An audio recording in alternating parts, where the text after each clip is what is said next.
Hey, good morning.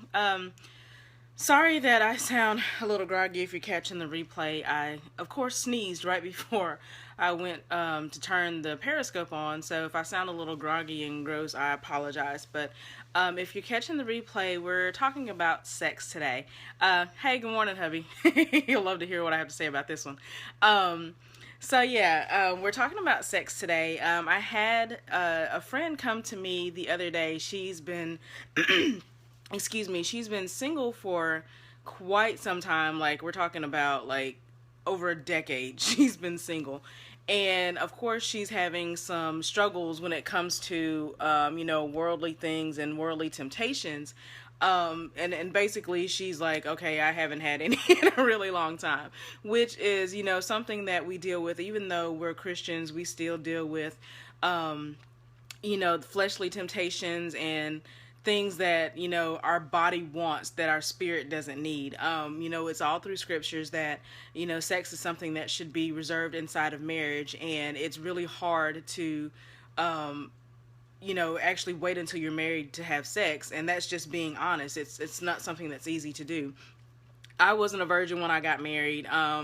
And my husband and I talked, and we were like, I told him, I said, that's the one regret I have, that I wasn't a virgin when I met you. But, those were mistakes that I made in my past, and, nothing to be done about it now.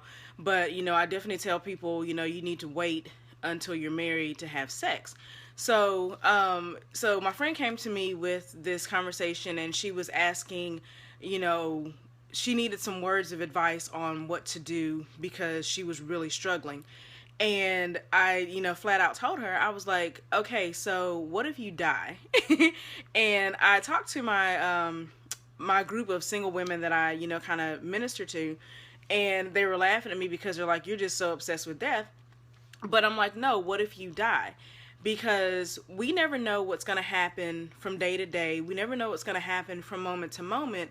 At any time, you can step out of your house and get hit by a car. Like, that's a reality. It's life. Things happen.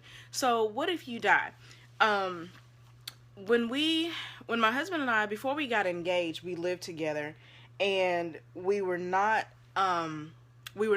celibate when we first moved in together, but we realized that what we were doing was wrong. So we were now in the situation where we're living together and deciding not to have sex until we got married. So there's like the first thing, like, what are you going to do in this situation? But there was definitely temptation there. But the thing was, it came down to, how much do you love me? How much do I really love you? Am I willing to sacrifice your soul and your salvation for a few moments of pleasure? And that's really what it comes down to. What's more important to you?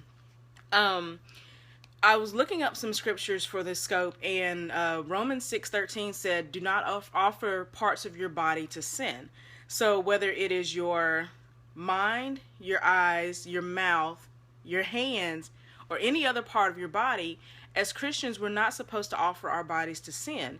So you have to try to resist temptation in any form that it may be presented to you. For me personally, it's my mouth. I have to watch what I say, which is why I'm reading a book on how to season your words.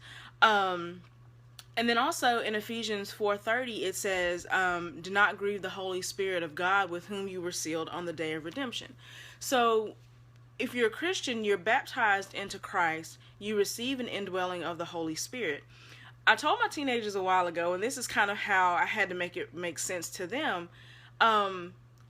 When you're baptized, you receive an indwelling measure of the Holy Spirit. The Holy Spirit cannot exist where sin exists. So if you're giving your body to sin, it pushes the Holy Spirit out and allows for sin to come into your body. And that sin can come in any different forms. You can get, there can be an unwanted pregnancy, there can be disease.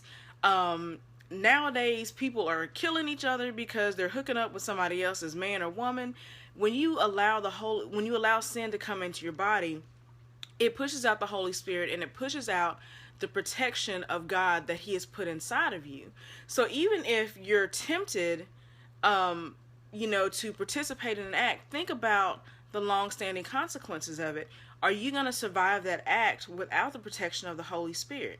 You may live to see another day, but what consequences are you really going to have from that? So I just wanted to share that message and give you a little something to think about. If you're facing, different kinds of temptations, what is it really worth to you? Are you really willing to lose your soul over a few moments of pleasure, or a few moments of anger, or a few moments of revenge? Are you willing to lose your soul salvation?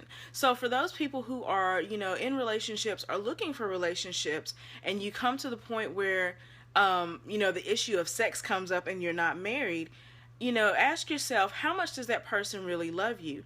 Are they really willing to lose your soul for their pleasure?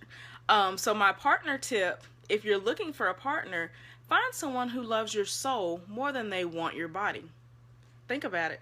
You guys have a blessed day. Bye.